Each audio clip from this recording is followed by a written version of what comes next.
नमस्कार दोस्तों, आज हम लोग other side of the box movie explain करने वाले हैं। आज की मूवी में दिखाए गए एक क्रीपी इंसान को डिस्कस करेंगे। वीडियो शुरू करने से पहले अगर वीडियो अच्छा लगा हो तो चैनल को सब्सक्राइब कर देना। तो फिल्म के शुरुआत में हम बेन और रेचल को देखते हैं जो कुकिंग कर रहे होते हैं। इनको देखकर लगता है कि इन दोनों रिलेशनशिप में हैं। अभी इनको घर में अभी कोई आता है, डोर नॉक करता है। बेन को घर के अंदर से ही पता लगता है बाहर जो है वो शॉन है, और शॉन के हाथ में हम लोग देखते हैं एक गिफ्ट बॉक्स होता है। और रेचल शॉन को देखकर परेशान होता है, और फिर बेन जाकर घर का दरवाजा खुलता है और शॉन अंदर आता है और बेन से बातें करने लगता है। इनके बातों से पता लगता है कि इनके पास्ट में कुछ हुआ था। ये बात हमको मूवी में बताया नहीं जाता है। और फिर बेन शॉन को झूठ बोलता है कि रेचल घर में नहीं होता है। ये सुनकर शॉन ग्रेट बोलता है, और इसके बाद शॉन के हाथों में जो गिफ्ट था वो बेन को देता है। लेकिन शॉन बोलता है गिफ्ट कार्ड बाद में पढ़ना, और फिर बेन गिफ्ट खोलता है एंड गिफ्ट खोल के ही वो सरप्राइज हो जाता है। बेन का सरप्राइज होने का कारण था उस गिफ्ट बॉक्स में कुछ भी नहीं था अंधेरे के अलावा। तभी बेन शॉन को पूछता है तुम क्या किसी तरह का मजाक कर रहे हो, और तभी शॉन बेन को बोलता है आई एम सॉरी एंड वहां से चला जाता है। शॉन के जाने के बाद बेन टॉर्च लाइट लेके उस बॉक्स के अंदर झांकता है और उसको कुछ भी दिखाई नहीं पड़ता है। और उसके बाद बेन ड्रॉयर के अंदर से एक पेंसिल निकाल कर उस बॉक्स के अंदर डालता है एंड वो गायब हो जाता है। यही देखकर बेन और रेचल का होश उड़ जाता है। इसके बाद बेन को याद आता है कि उस बॉक्स के साथ एक गिफ्ट कार्ड आया था, और फिर रेचल जाकर उस गिफ्ट कार्ड को पढ़ती है। डियर बेन, मैं तुमसे पहले के लिए और अभी के लिए माफ़ी चाहता हूँ, लेकिन मुझे ये बॉक्स किसी को तो देना ही था। मुझे इस बॉक्स के बारे में ज़्यादा कुछ नहीं पता, लेकिन इतना ज़रूर पता है वो तब नहीं मूव कर सकता जब तुम उसके तरफ देख रहे हो। कुछ भी हो जाए उसके तरफ से नज़र नहीं हटाना है, क्योंकि वो चाहता है उसकी तरफ नज़र ना देखो। तभी बेन देखता है कि उस बॉक्स के अंदर जो पेंसिल डाला था वो उसके पैर के पास पड़ा है। तभी बेन बॉक्स देखता है और उसको देखकर उसकी होश उड़ जाती है, क्योंकि उस बॉक्स में से एक क्रीपी इंसान बाहर निकल रहा था। वो बॉक्स वाला इंसान एक तक बेन की तरफ देख रहा था। बॉक्स के अंदर में जो आदमी था वो पानी में भीगा लग रहा था एंड कुछ भी बोल नहीं रहा था। उसको देखकर बेन और रेचल दोनों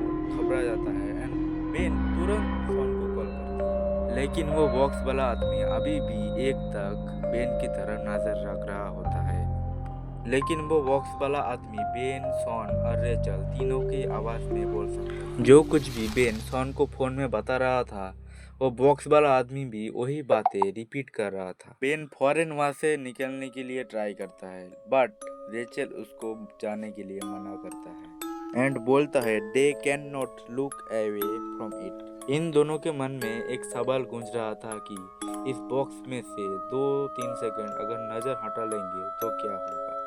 और फिर दोनों बॉक्स से नज़र हटाता है एंड 2 सेकंड बाद फिर से आता है और देखता है कि वो कृपी इंसान थोड़ा सा बाहर आ जाता है।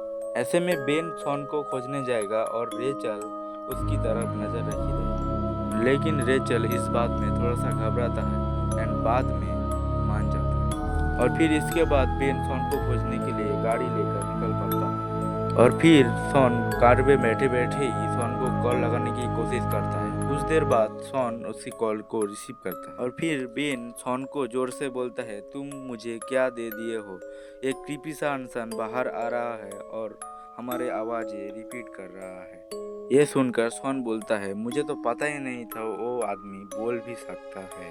इस टाइम पर शॉन को पता लगता है कि रेचल घर में अकेला है। तभी उसको शॉन चिल्ला के बोलता है तुम्हें नजर रखने के लिए बोला था, क्योंकि तुम्हें गिफ्ट मिला था, रेचल को नहीं। ये बात सुनकर बेन की होश उड़ जाता है और वो गाड़ी लेके फिर से घर में जाता है। तभी शॉन बोलता है डोंट गो बैक। उसके बाद बेन शॉन का कॉल कट करता है एंड घर में वापस जाता है। और तभी बेन घर जल्दी से पहुंचता है एंड देखता है घर में लाइट नहीं थी और सब सामान चारों तरफ उथल पुथल से पड़ा हुआ, और घर में यहाँ वहाँ पानी की छींटे पड़ा हुआ था। घर में कहीं भी ना तो रेचल दिख रही थी ना वो बॉक्स दिख रहा था। घर में कई टैप्स ओपन थी। इसके बाद बेन की घर के बेसमेंट से रेचल की आवाज़ें आ रही थी।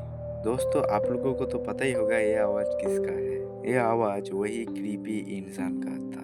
तभी बेन बेसमेंट चेक करने के लिए नीचे जाता है एंड नीचे जाके देखता है कहीं टैप्स उसे ओपन हुए मिलते हैं। तभी बाथरूम के अंदर वही बॉक्स वाला क्रीपी इंसान को दिखाया जाता है। वो बॉक्स वाला इंसान बॉक्स से पूरी तरह से बाहर आ चुका था। फौरन बेन वहां से भागने की कोशिश करता है, लेकिन बेसमेंट के एंट्री पर कुछ शैडो दिखाया गया होता है। बेन पीछे देखता है तो तब उसे बॉक्स वाला इंसान दिखाई देता है। उतने में बेसमेंट वाला कुछ शैडो उसके पास आता है और जब वो बेसमेंट वाला शैडो को देखता है तब पीछे वाला आदमी उसके पास आता है। ऐसे करके बेन को वहाँ पे घेर लिया जाता है और लास्ट में बॉक्स वाला इंसान लाइट बंद कर देता है एंड बेन को वहाँ पे घेर लिया गया होता है। ऐसे में बेन हार मान लेता है और इसके साथ यहीं पे